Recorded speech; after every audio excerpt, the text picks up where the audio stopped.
नमस्कार विद्यार्थी मित्रांनो, MA द्वितीय वर्षाच्या अभ्यासपत्रिका क्रमांक 7 मधील नेमलेल्या मध्ययुगीन साहित्यकृतीचा अभ्यास यामध्ये आता आपण स्मृतिस्थळ याविषयी माहिती घेणार आहोत. स्मृतिस्थळ ही साहित्यकृती म्हणजे श्री नागदेवाचार्य व त्यांचे शिष्य यांच्या आठवणींचा संग्रह. त्याहीपेक्षा असे म्हणता येईल की श्री चक्रधर स्वामींनी जे विचार आपल्या शिष्यांना सांगितले त्या विचारांचा आचार धर्म म्हणजे स्मृतिस्थळ. स्मृतिस्थळाचा अभ्यास करण्या अगोदर आपण महानुभव पंथ, त्याचं तत्वज्ञान याचा थोडक्यात अभ्यास करणार आहोत. जगात अनेक धर्म आहेत, पंथ आहेत, संप्रदाय आहेत. त्या धर्माच्या व पंथाच्या प्रवर्तकाने आपली एक विशिष्ट विचारसंहिता, आचारसंहिता निर्माण केली आहे. मग तो हिंदू धर्म असो, ख्रिस्ती धर्म असो, इस्लाम धर्म असो, जैन असो किंवा बौद्ध धर्म असो. या सर्वांना एक तात्विक अधिष्ठान आहे. या तत्वांवरच त्यांच्या धर्मपंथाची इमारत उभी आहे. महाराष्ट्रातील महानुभाव पंथाच्या वाङ्मयीन प्रवाहाचा आपण अभ्यास करणं अधिक महत्त्वाचं ठरतं आपल्या ह्या अभ्यासकृतीत. त्यामुळे या पंथाचं थोडक्यात मूळ स्वरूप सुद्धा आपण पाहायला हवं. महानुभव पंथ हा 12व्या शतकात उदयाला आलेला एक विचार प्रवाह आहे. तोपर्यंत हिंदू धर्मातील विशिष्ट विचारांचे नियमन प्रामुख्याने होत असे. हिंदू धर्मात एकोहम या तत्वाला सर्वत्र मान्यता होती. तो मीच आहे किंवा जीव व शिव यात कोणताच भेद नाही, अशा स्वरूपाचे हिंदू धर्मातील विचार समाजरूढ झाले होते. यालाच अद्वैतवाद असे म्हणतात. अ म्हणजे नाही व द्वैत म्हणजे दोन. जे दोन नाही म्हणजे एकच आहे असा तत्वविचार म्हणजे अद्वैतवाद. श्री चक्रधर स्वामींनी द्वैतवादाची स्थापना केली. त्यांच्या मते जीव शिव किंवा आत्मा परमात्मा या गोष्टी पूर्णतः भिन्न आहेत. श्री चक्रधरांनी 4 पदार्थांचे प्रतिपादन केले. जीव, देवता, प्रपंच आणि परमेश्वर या 4 वस्तू होत आणि या 4ही पदार्थांचे स्वरूप भिन्न भिन्न सांगितले आहे. डोळ्यांनी दिसणाऱ्या सृष्टीच्या मागे काय रहस्य आहे किंवा या रचनेमागचा ईश्वराचा उद्देश काय आहे हे महानुभाव तत्वज्ञानात पाहावयास मिळते. त्याचप्रमाणे संहार ही संकल्पना काय आहे हेही या तत्वज्ञानात स्पष्ट केले आहे. महानुभावांचा सृष्टीच्या उत्पत्तीचा व सृष्टीच्या संहाराचा सिद्धांत भारतीय दर्शनास अनोखा आहे. ईश्वर प्राप्ती हाच हेतू असला पाहिजे व त्यासाठीच ज्ञान प्राप्त करणे अत्यंत आवश्यक आहे. ज्ञान नसलेल्या माणसाचा जन्म व्यर्थ आहे. ज्ञान प्राप्त झाल्यावर त्याने आचारसंहितेचे पालन करावे याबद्दलची श्री चक्रधर स्वामींची मते अभ्यासनीय आहेत. ज्ञान, भक्ती आणि वैराग्य ही साधू पुरुषांची तत्वत्रयी श्री चक्रधर स्वामींनी सांगितली आहे. महानुभाव तत्वज्ञानाचा तपशिलाने अभ्यास महानुभाव पंथाच्या अभ्यासामध्ये येतोच. महानुभाव वाङ्मयाची निर्मिती ही पंथाच्या स्थापनेपासून सुरू झाली व ती पुढे कितीतरी वर्ष अव्याहत चालू राहिली. प्रामुख्याने प्रारंभी जी चरित्र ग्रंथांची निर्मिती झाली त्याचे स्वरूप जवळजवळ सारखेच आहे. श्रीकृष्ण, श्री दत्तात्रेय, श्री चक्रपाणी, श्री गोविंद प्रभू व श्री चक्रधर स्वामी हे पंचकृष्ण वंदनीय म्हणून 5ही अवतारांचे चरित्र लिहिले गेले. श्री नागदेवाचार्य हे पंथाचे पहिले आचार्य व असामान्य कर्तृत्वाचे विद्वान म्हणून त्यांचेही चरित्र लिहिले गेले. स्वामींनी सांगितलेली लीळा चरित्रातील सूत्रे वेगळी काढून केशीराज व्यासांनी सूत्रपाठाचे संपादन केले. तर ती सूत्रे ऐकणारास सुलभ व्हावीत म्हणून त्या अनुषंगाने स्वामींनी सांगितलेले दृष्टांत तेही केशीराजांनी वेगळे काढून दृष्टांत पाठ हा ग्रंथ तयार केला.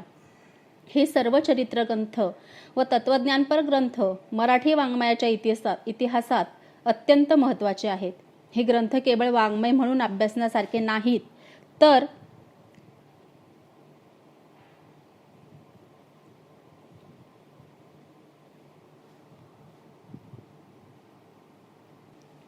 ते ज्या ज्या काळात निर्माण झाले त्या काळातील भाषेच्या दृष्टीनेही महत्त्वाचे आहेत.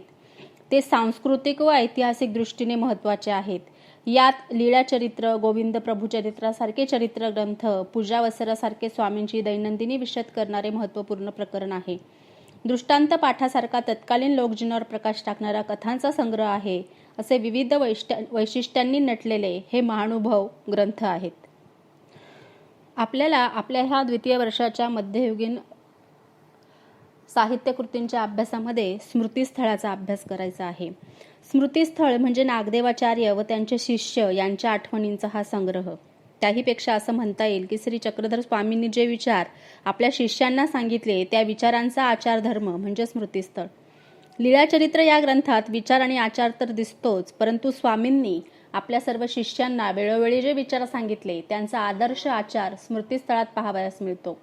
त्याचप्रमाणे महानुभव पंथात श्रुती, स्मृती, वृद्धाचार, मार्गरूढी व वर्तमान अशी एक परंपरा आहे.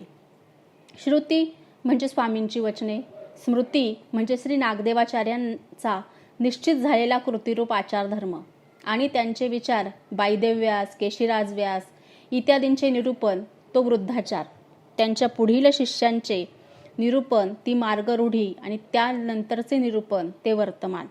लीळाचरित्र, श्री गोविंद प्रभू चरित्र हे चरित्र ग्रंथ म्हाईम भटांनी लिहिले होते, परंतु स्मृतिस्थळ या ग्रंथाचा लेखक मात्र कोण आहे हे निश्चित सांगता येणार नाही.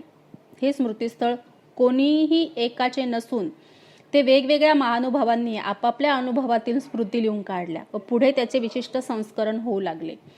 म्हणजे आपल्या लक्षात येईल की त्या महानुभव वाङ्मयात किंवा महानुभव पंथात जे जे लोक होऊन गेले त्यांनी आपल्या स्मृती, आपल्या आठवणी लिहून काढल्या आणि प्रत्येकाच्या आठवणीमधून मग आपल्याला त्या त्या व्यक्तीचा किंवा त्या त्या काळातला सांस्कृतिक सामाजिक संदर्भ आपल्याला बघता येतो. श्री नागदेवाचार्यांचा मृत्यू इसवी सन 1312 मध्ये झाल्याचे अभ्यासकांनी निश्चित केले आहे. आचार्यांच्या निधनानंतर साधारणतः 1 वर्षाच्या कालावधीत हे स्मृती संग्रहाचे कार्य झाले असावे. म्हणजे या ग्रंथाचा लेखन काल इसवी सन 1313च्या आसपास येतो. लीलाचरित्रात श्री नागदेवांचा पूर्व इतिहास आपल्याला समजतो, तर पंथाची धुरा खांद्यावर टाकल्यानंतर ती समर्थपणे वाहून नेणारे एक ज्ञान मार्तंड नागदेवांच्या रूपात आपल्याला दिसतो. त्यांच्या व्यक्तिमत्वाचे अनेक पैलू आपल्याला या चरित्र ग्रंथात पाहावयास मिळतात. तसेच स्मृतिस्थळातून श्री नागदेवांच्या परिवारातील व्यक्तींचेही दर्शन होते. त्यांच्या परिवारात थोर थोर पंडित अनुसरले होते. स्मृतिस्थळात या सर्वांच्या व्यक्तिरेखा अतिशय सहजपणे दिसतात. यात श्री रत्नमाला स्तोत्र लिहिणारे, सूत्रपाठ, दृष्टांत पाठाचे संपादन करणारे श्री केशीराज व्यास आहेत. धवळे लिहिणाऱ्या जिज्ञासू महदंबा आहेत. स्वामींचे लीळाचरित्र आकाराला आणणारे म्हाईंभट्ट आहेत. तर आपल्या कविकुळाचा अभिमान मिरवणारे रुक्मिणी स्वयंवर करते महाकवी नरेंद्र देखील आहेत. आपल्या काव्य गायनाने इतरांनाही वेड लावणारे दामोदर पंडित आहेत. अत्यंत कडक आचरण करणाऱ्या व पंथाला सांभाळणाऱ्या हिराईसा आहेत. कडक वैराग्य धारण करणारे रामदेव पंडित आहेत. अपार धन मिळाल्यावर स्वामींच्या पश्चात ते कवडीमोल समजणारे विरक्त नाथोबा आहेत. स्वामींवर मुलासारखे प्रेम करणाऱ्या साध्या भोळ्या आऊसा आहेत. स्वामींना तळहाताच्या फोडाप्रमाणे जपणाऱ्या मातृतुल्य बाईसा आहेत. आपल्या नवऱ्याचे स्वहस्ते दुसऱ्या स्त्रीशी लग्न लावून देऊन स्वतः विरक्त मनाने महानुभाव पंथात आलेल्या लुखाई आहेत. श्री नागदेवांच्या सहवासात आलेल्या या कितीतरी व्यक्ती आहेत. ही व्यक्तिचित्रे अत्यंत मोजक्या वर्णनात शब्दांकित झालेली आहेत. स्मृतिस्थळाविषयी बिनीच्या महानुभव ग्रंथकारांची माहिती देणारा प्राचीनतम ग्रंथ हाच होय असे बाबा देशपांडे यांनी म्हटले आहे. ते अगदी यथार्थच आहे. आता स्मृतिस्थळाचं हे वरवर आपण स्वरूप बघितलं की याच्यामध्ये नेमकं काय आहे, पण स्मृतिस्थळाचा अभ्यास करण्या अगोदर सुद्धा आपल्याला महानुभव पंथाचा, महानुभव तत्वज्ञानाचा, महानुभवातल्या चरित्र ग्रंथाचा अभ्यास करणं सुद्धा गरजेचं आहे. त्यावेळेस आपल्याला एकूण हा सर्व महानुभव पंथाचा जो विकासक्रम आहे किंवा जो इतिहास आहे तो लक्षात येईल. स्मृतिस्थळाचं वाङ्मयीन मूल्यांकन जर करायचं झालं तर त्यात आपण काय बघू शकतो? स्मृतिस्थळ हा महानुभव संतांचा चरित्र ग्रंथ आहे. चरित्र ग्रंथाला आवश्यक असणारे अनेक विशेष आपल्याला यात पाहावयास मिळतात. अर्थात चरित्र ग्रंथ लिहावायच्या हेतूने या ग्रंथाची निर्मिती झालीच नाही. आठवणींच्या रूपाने ही महानुभव संत चरित्रे लिहून काढलेली आहेत. स्मृतिस्थळ हा स्मृतिरूप चरित्रात्मक ग्रंथ आहे हे आपण आत्ताच पाहिलं. वाङ्मयीन दृष्टीनेही या ग्रंथाचं मोल श्रेष्ठ आहे. विशेषतः यातील भाषा विशेष पाहण्यासारखे आहेत. त्यातलं शब्द भांडार जर पाहायचं झालं तर अवकाश, अवस्था, देहमान लोपल्याने होणारी सुख दुःखातील अवस्था, आसिक, आरोगण म्हणजे भोजन, आपणपे म्हणजे स्वतःस, उधानी म्हणजे वादविवाद व चर्चा, उपानव, कटकटा, कनव, खाडे म्हणजे खड्ग आणि तलवार, खावणी, गोमटे म्हणजे चांगले आणि भले, चांग, चाटा म्हणजे कपडे विणणारा, चाड म्हणजे इच्छा, चोखाळणे, ढाढाळ, राणा, सियाळ, सिवनी, सीस इत्यादी साधे शब्द तर घडिले, मढिले, वेद, बोध, सात, पाच, उठणे, बसणे, जोगी, जंगम, गीत, मात, व्रत, नेम, लाळिले, ताळिले, वरिष, दिस, मळघाणी,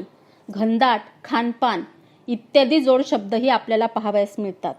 माहेर सासर, गोमटे वोखटे, जाणता नेणता, पुढील मागील, वडील धाकुटा, दादाबाई, दुर्भिक्ष, सुकाळ, जरट कोमल, ऊन सिळे इत्यादी विरोधी शब्दही भरपूर प्रमाणात आहेत.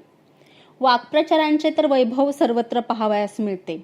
अनुवाद करणे म्हणजे स्पष्टीकरण करणे, अंतःकरण जाणे म्हणजे खिन्नता येणे, अंतःकरण चंद्रमय होणे म्हणजे अंतःकरण द्रवणे, अन्याकार होणे म्हणजे लाज वाटणे, अभंग देणे म्हणजे ग्रंथातून कार्यकर्तृत्व देणे, अवसरी करणे म्हणजे वाट पाहणे, अवस्था प्रकरणे म्हणजे दुःख निर्माण होणे, आणवाने म्हणजे शपथ घेणे, उवाया जाणे, कटकट करणे म्हणजे भांडण करणे असे कितीतरी वाक्प्रचार आलेले आहेत. लीळाचरित्राप्रमाणेच स्मृतिस्थळातही काही सुभाषिते आलेली आहेत. तोंड अबद्ध तरी वाची याजे, पोथी अबद्ध तरी फाडी जाये, अर्थसुपी, पिसेचा पिंपळगाओ, काई दुरी, मुंगियाचे मढे ते मुंगीची काढावे इत्यादी. स्मृतिस्थळाची भाषा अलंकृत नाही, परंतु याचा जो संकलक व लेखक असेल तो सुनिश्चितच विद्वान आणि साहित्यशास्त्रात मुरलेला असावा असे लक्षात येते. एकूणच स्मृतिस्थळाचं वाङ्मयीन सौंदर्य हे वाखाणण्यासारखं आहे आणि ते वाचताना आपल्या ते लक्षात येते. शब्दांचा, विविध शब्दांचा संग्रह आपल्याला तिथे लक्षात येतो. अनेक शब्दांचा अर्थ आपल्याला समजत नाहीत, परंतु त्या शब्दांचे अर्थ समजून घेतल्यानंतर आपल्याला त्या स्मृतिस्थळ या ग्रंथाचं श्रीमंती लक्षामध्ये येते. 13वे शतक हा या मराठी वाङ्मयाच्या निर्मितीचा प्रारंभिक काळ आहे. खरं तर निसर्गातील कोणत्याही निर्मितीचे काही टप्पे असतात. प्रथम ती जन्मते, नंतर ती रांगते, पुढे ती किशोरी होऊन तारुण्यात येते, नंतर प्रौढत्व इत्यादी तिचा क्रम असतो. परंतु मराठी वाङ्मयाच्या निर्मितीविषयी मात्र हा खोटा ठरला आहे. मराठी वाङ्मय जन्माला आले तेच मुळी प्रौढ होऊन. लीळाचरित्र, गोविंद प्रभूचरित्र ही मराठीतील आद्य निर्मिती आपल्या जन्माच्या क्षणीच प्रौढ आहेत, ती परिपक्व आहेत. आज 700 वर्षाहून अधिक काळ लोटला तरी लीळाचरित्रादी चरित्र वाङ्मयामध्ये असलेली परिणामकारकता, तेजस्विता क्वचित पाहावयास मिळते. यादवकालीन मराठी भाषेची अस्सल रूपे शोधायची असतील तर ती महानुभावांनी लिहिलेल्या चरित्र ग्रंथांमध्ये किंवा स्मृतिस्थळामध्ये. परमार्थाची तळमळ पाहायची असेल तर सूत्रपाठादी तत्वपर ग्रंथांमध्ये. हे सर्वच ग्रंथ मराठी शारदेची सेवा करण्यासाठी जणू अवतरले आहेत असं वाटतं. महानुभावांचे वाङ्मय हे केवळ मराठी शारदेची सेवा करण्यासाठी अवतरले नाही, तर जीवांचे उद्धारण करण्याचाच त्यांचा प्रमुख उद्देश होता. आणि म्हणूनच श्री चक्रधर स्वामी लीळाचरित्रात भेटतात ते केवळ अनावर मराठी बोलणारे म्हणून नाही, तर जनसामान्यांच्या भावनेचा विषय होणारे, सर्वसामान्यांच्या हृदयाचा विषय म्हणून श्री चक्रधर स्वामी लीळाचरित्रात वावरत आहेत. विटाळ चांडाळासारख्या कल्पनांना नाकारणारा, देवदैवतांची व्रतवैकल्ये, जपतपादी गोष्टींची व्यर्थकता प्रतिपादन करणारा, ब्राह्मण शूद्र, स्त्री पुरुष कसल्याही भेदाभेदांना कधीही न मानणारा एक मानव संरक्षक म्हणून श्री चक्रधर स्वामी आपल्यासमोर उभे राहतात. संस्कृत भाषेचे अवडंबर नाकारून साध्या सरळ जनवाणीतून ते आपले विचार प्रतिपादन करतात. यात जनसामान्यांबद्दलची अपार करुणा भरलेली आहेत. संस्कृत भाषेतून म्हाईम भट्टांसारख्या विद्वानाला निरुत्तर करणाऱ्या श्री चक्रधरांना संस्कृतमधून काय आपले ज्ञान सांगता आले नसते? त्यांच्या भोवती जमा झालेला जो वर्ग होता त्यात बहुसंख्य पंडित परंपरेतीलच होते, परंतु त्यांच्यासमोर जे खऱ्या अर्थाने लोक होते ते समाजातील विषमतेने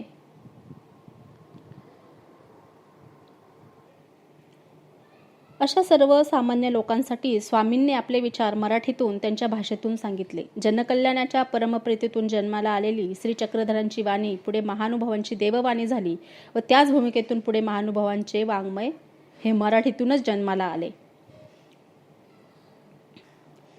स्मृतीस्थळाकडे पाहताना हा पंथातील विविध घटक सांगणारा एक इतिहास ग्रंथ आहे असं म्हटलं पाहिजे.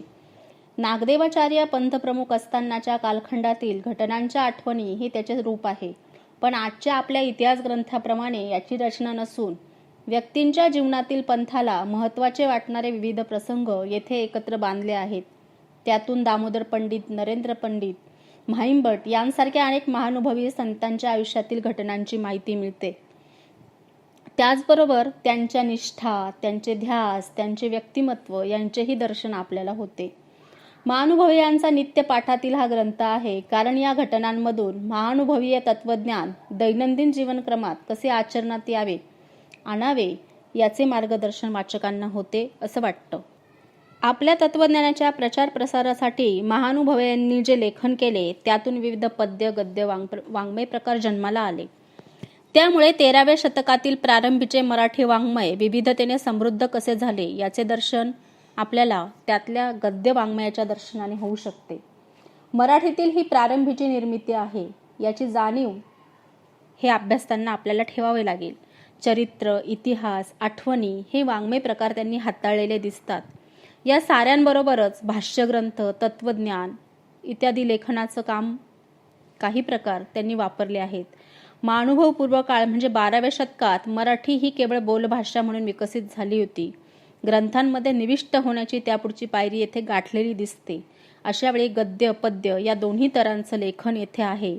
हा एक वाङ्मयाचा फार मोठा विशेष आपल्याला महानुभवीय ग्रंथ साहित्यात दिसतो. तत्वज्ञानापासून तो लहान लहान बालबोध गोष्टींपर्यंत अनेक विषय ही भाषा मोठ्या आत्मविश्वासाने पेलते. महानुभव पंथात गुरुभक्तीचं महत्त्व फार प्रतिपादन केलेलं आहे. श्री चक्रधर स्वामींना आपले गुरु गोविंद प्रभू यांच्याबद्दल असीम श्रद्धा व आदर होता. श्री गोविंद प्रभूंनी त्यांच्या पाठीवर थाप मारली तेव्हा त्यांना झालेला आनंद ते वेळोवेळी आपल्या शिष्यांना सांगत असत. श्री प्रभूंच्या समोर ते आपली पूजा करवून घेत असत. आपल्या गुरूंच्या अंगावरील उपरणे एकदा एका शिष्याने झटकल्यावर ते त्यांच्यावर रागवले व येथील रजक्कण हे ब्रह्मादिकांना दुर्लभ आहेत असे म्हणून गुरुबद्दलची आपली भक्ती त्यांनी व्यक्त केली. महानुभव पंथात गुरुला आचार्य किंवा अधिकरण असे म्हटले जाते, परंतु हा गुरु कोणताही नसावा. जो चक्रधर स्वामींनी सांगितलेल्या तत्वज्ञानाचा अवलंब करतो व जो या पंथाचा आहे तोच आचार्य होऊ शकतो. स्वामी म्हणतात तोच खरा गुरु जो लोकांना अनिष्टापासून इष्ट गोष्टींकडे लावतो आणि विनाशापासून वाचवतो. जो केवळ तत्वज्ञानाचा पढीक नव्हे तर आचारानेही संपन्न आहे असाच पुरुष गुरुपदास प्राप्त होऊ शकतो.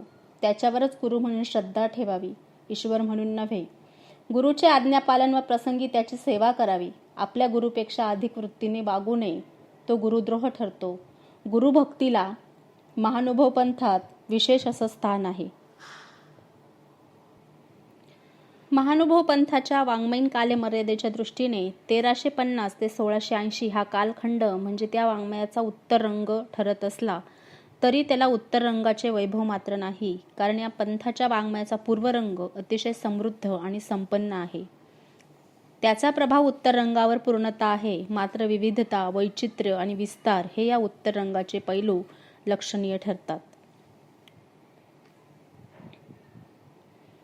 अशा रीतीने महानुभव वाङ्मयाचा अभ्यास करताना आपल्याला प्रत्येक ग्रंथाचा अभ्यास करताना त्या ग्रंथामध्ये महानुभव संप्रदायाच्या, महानुभव तत्वज्ञानाच्या खाणाखुणा सापडतात. यानंतर पुढच्या व्याख्यानात आपण स्मृती ग्रंथाच्या काही निवडक वेचांचा अभ्यास करणार आहोत. धन्यवाद.